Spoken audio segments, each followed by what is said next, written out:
Voilà, je vous explique les masques d'écrêtage. Dans Illustrator, les masques d'écrêtage, on peut les considérer comme des masques, un peu l'équivalent de ce qu'on fait dans Photoshop en fait. On peut les percevoir comme des caches en fait, des sortes de pochoirs que l'on crée sur une illustration. Vous allez voir qu'il y a des contraintes. Je vais vous montrer et vous expliquer ces contraintes-là. Alors, l'idée, c'est, par exemple, je prends des formes simples. J'ai une étoile ici,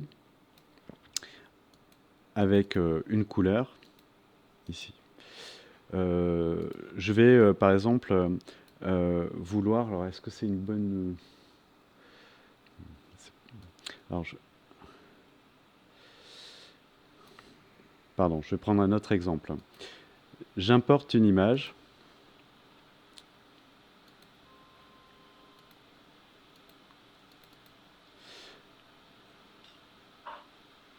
Voilà, je vais importer cette rose ici.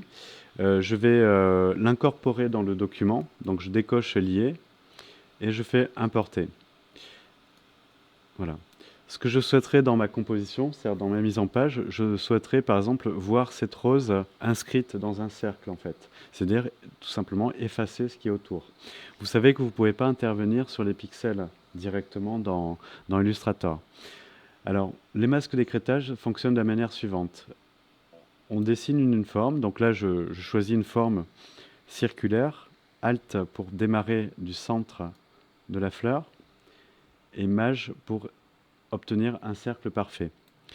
Très important, je viens de dessiner la forme juste au-dessus de ma photo. Ça me permet, quand je vais sélectionner mes deux éléments, je fais une sélection des deux éléments, de faire un masque d'écrêtage. Alors on sélectionne les deux éléments, clic droit, créer un masque d'écrêtage. Voici ce qui se produit. Ça s'apparente un peu à ce que l'on fait dans InDesign, c'est-à-dire qu'on inscrit des images dans des formes bien prédéfinies. Vous voyez? Donc cet élément, quand je prends l'outil flèche noire, c'est tout, c'est le cadre, c'est-à-dire enfin le cercle et le contenu que je déplace. Si je prends l'outil flèche blanche, c'est soit l'image que je peux déplacer derrière le cadre, vous voyez, soit le cadre lui-même, c'est-à-dire mon tracé. Alors vous voyez qu'ici, je suis obligé de reprendre, j'ai bien sélectionné mon cercle, je reprends l'outil flèche noire pour pouvoir... Ah non, je ne peux pas faire ça. Donc je suis obligé de prendre le lasso, par exemple, pour bien sélectionner tous les points. Vous voyez? Donc c'est comme un pochoir. Considérez le masque d'écrêtage comme un pochoir.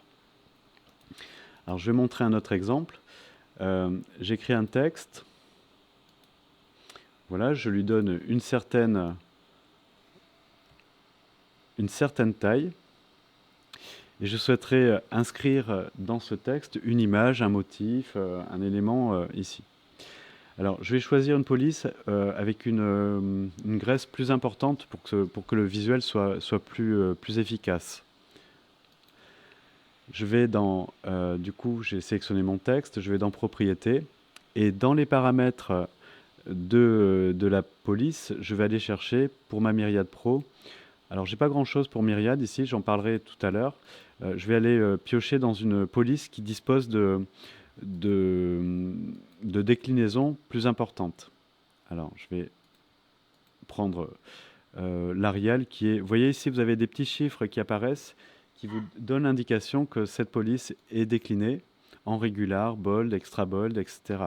Je vais prendre black pour optimiser l'espace que j'ai dans les lettres. J'estime que c'est un peu grand, donc je vais réduire la taille. Je fais 72, c'est pas mal, ici. Et pour encore renforcer et donner plus d'impact à mon image, je vais travailler sur ce qu'on appelle l'interlettrage qui est ici. Je vais réduire ça de moins 25%. Tout ça, j'y reviendrai quand je parlerai du texte. Voilà, je mets moins 50 ici, vous voyez, pour densifier le texte, parce que je sais que je vais mettre une image là-dedans. Alors, lui va fonctionner, en principe, on va vérifier que ça fonctionne bien, comme un masque d'écrêtage. Je vais amener une image, importer. Alors ça pourrait être un motif hein, si je veux, mais ça peut être aussi une photo. Je vais prendre la photo de ce bateau par exemple. Je fais en sorte qu'il couvre bien mon texte. Et très important, il faut que lui soit situé juste en dessous du texte que j'ai mis. Donc je suis obligé d'aller dans la palette des calques, ici. Vous voyez, j'ai mon image et j'ai mon texte qui apparaît ici. Mon image, je l'amène dessous. Donc je peux faire ça comme ça. Ou alors, je peux faire clic droit, disposition, et cette fois-ci, je mets en arrière pour descendre d'un cran seulement. C'est très important qu'il soit situé juste en dessous, qu'il ne parte pas sous l'autre calque. On le voit ici. Maintenant, je vais sélectionner ces deux éléments. Clic droit, créer un masque d'écrêtage. Vous voyez que ça me permet d'inscrire à l'intérieur de ce texte, qui est une forme vectorielle, hein, ni plus ni moins, bien qu'elle soit encore, ça soit du texte, mais Illustrator est capable de le gérer de cette manière. Encore une fois, je peux atteindre l'image elle-même, donc il suffit de cliquer un peu dessus, elle devrait apparaître. Si vous voyez que vous n'arrivez pas à atteindre l'image, rappelez-vous que dans l'affichage, vous pouvez travailler en mode tracé aussi, vous voyez, pour au moins la sélectionner. Bon, il ne veut pas la sélectionner, aperçu. Voilà, il faut juste bien la repérer. Voilà. Bon, c'est vrai que c'est moins évident à attraper. Je ne sais pas pourquoi il ne me permet pas de le déplacer. Bon, il faudra que j'ai lu de ça parce que c'est quand même curieux. Je regarde s'il n'y a pas de problème dans les calques. Il ne me l'a pas verrouillé. Alors, je peux aussi le sélectionner par ce biais-là, vous voyez. Puisqu'à palette des calques, quand je clique là, dans ce cercle, je peux sélectionner n'importe quelle entité d'Illustrator.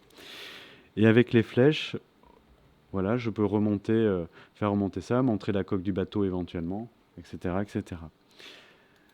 Donc ça, ce sont les calques les masques d'écrêtage. Alors il y a une contrainte au masque d'écrêtage, je vais vous la montrer de suite. Je vais importer une autre image. Par exemple, je voudrais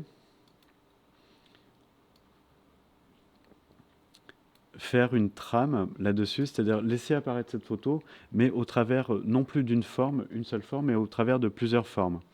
Alors par exemple, je vais dessiner des cercles,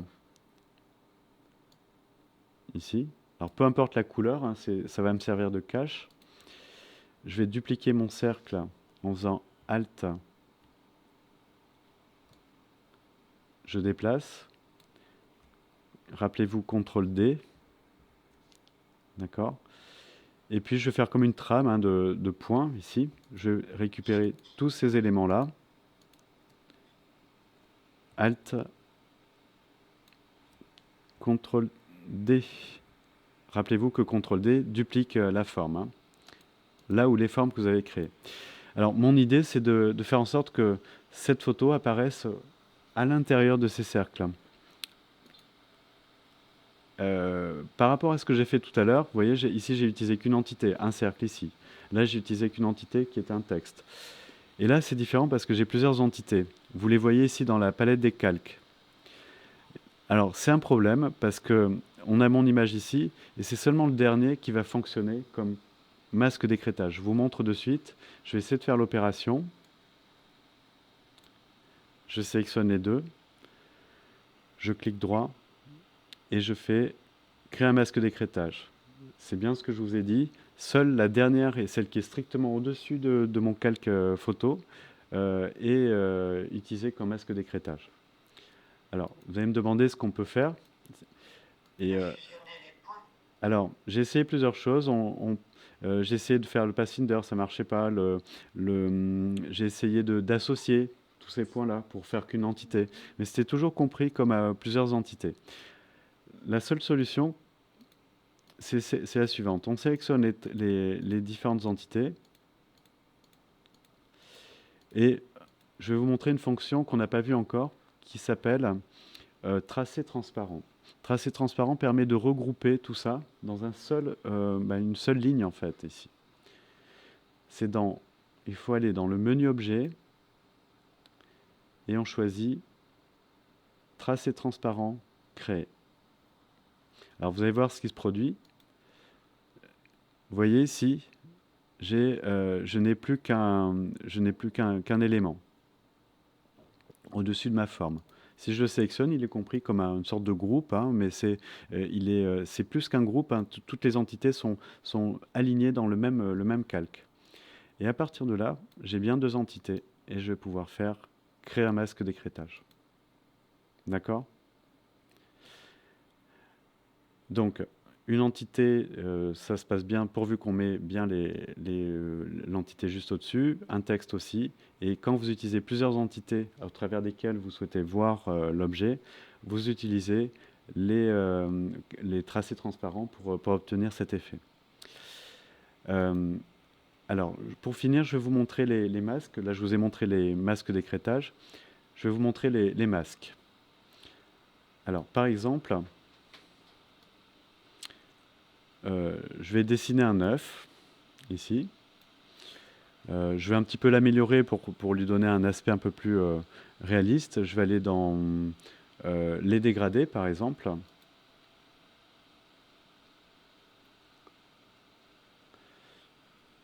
Dégradés de couleur. Rappelez-vous que vous pouvez choisir dégradé de forme libre, c'est ce que je vous avais montré. Et puis, je vais commencer à retravailler mes formes. Alors, je vais mettre un point ici, un point là, par exemple. Et pour chaque point, je vais donner une couleur spécifique. Là, je vais chercher TSL parce que c'est plus facile de travailler avec le mode TSL. Ah bon, je sais pas, ça sera peut-être pas un œuf très réaliste, hein, c'est juste pour avoir une illustration. Je vais mettre ça un peu désaturé. Ça, je vais mettre une autre couleur. Bon, je reviens toujours un petit peu sur les mêmes. Bon, ça sera un œuf un peu particulier. Voilà, bon, je ne prends pas trop de temps là-dessus parce que ce n'est pas le sujet. Je voudrais vous montrer les masques. Imaginez que vous souhaitiez faire une découpe ici. Alors évidemment, on a vu des choses qui fonctionnent peut-être mieux. Je vous ai montré concepteur de forme, d'accord? Je dessine ma cassure ici. Et puis, je sélectionne ceci. Je prends l'outil concepteur de forme et je sélectionne ça. J'ai plus qu'à faire ça pour obtenir ma coquille. Pardon. D'accord? Donc ça marche très bien. Maintenant, dans certains cas, beaucoup utilisent une autre méthode que je vais vous montrer. CTRL Z.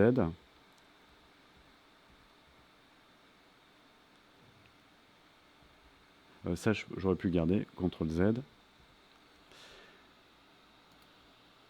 En fait, certains font des masques, en fait. Donc, ils vont faire un cache au-dessus. Alors, par contre, j'ai un point supplémentaire ici. Voilà. Et ils font vraiment le tour pour bien cacher l'objet, ici. Ça, on le met en noir. D'accord? Et on a une fonction dans transparence qui permet de faire une sorte de masque de fusion, un peu. C'est en utilisant la couleur noire. Je vous montre ça parce que des fois, ça peut être utile. On sélectionne les deux entités et on va dans transparence. Et on fait créer un masque. Et ça n'a pas marché, pardon. Alors, qu'est-ce que j'ai pu oublier?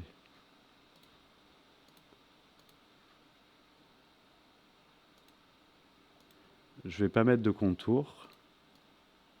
Alors c'est vrai que ce n'est pas une méthode que j'utilise beaucoup. Ah, il faut décocher écrêter ici. Bon, il faut le savoir. Hein. Édition, alors je reprends, donc c'était juste, mais ça j'avais oublié ça. Donc il faut bien sélectionner les deux formes. D'accord? Créer un masque et on décoche écrêter ici. Donc on obtient notre œuf avec sa cassure ici. Voilà, différentes façons de créer de la transparence en fait. C'est ce que je vous montre ici. Je suppose que ça marcherait avec un texte si on voulait vider l'œuf, hein, par exemple avec le bas du texte, par exemple, ça pourrait. J'ai jamais essayé, mais je pense que ça marche. Je vais, voilà, j'aime bien faire des petites expériences, donc je vais le faire ici. Donc je vais prendre un texte et je vais l'utiliser comme cache. Voilà, je vous montre ça parce que dans la suite Adobe, c'est des techniques qu'on retrouve assez souvent. Et c'est notamment dans After Effects, quand je fais de l'animation, quand je veux faire des caches, j'utilise cette technique-là. Je mets un cache noir devant l'élément que je veux masquer. Donc ici, j'écris mon texte.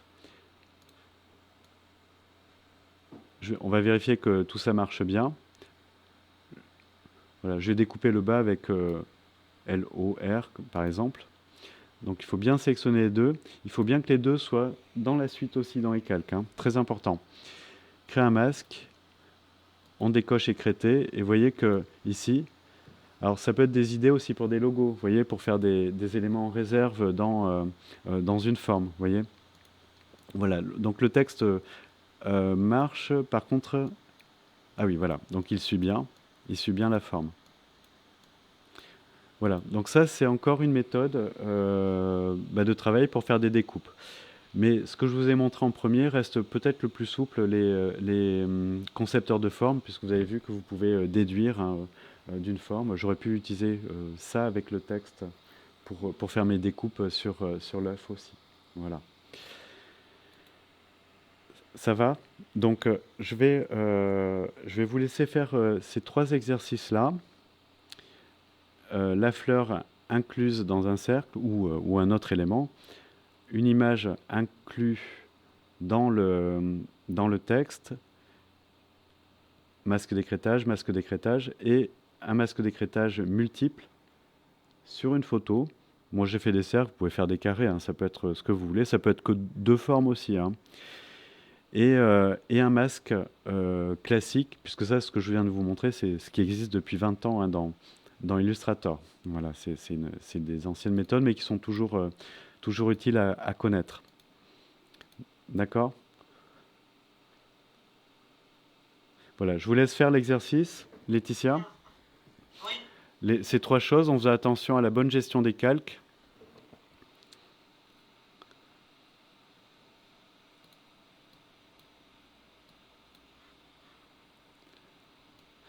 Avec ça, on a énormément de possibilités. Hein. Les masques d'écrêtage, vous voyez, il y a un potentiel assez important hein, avec ces outils-là.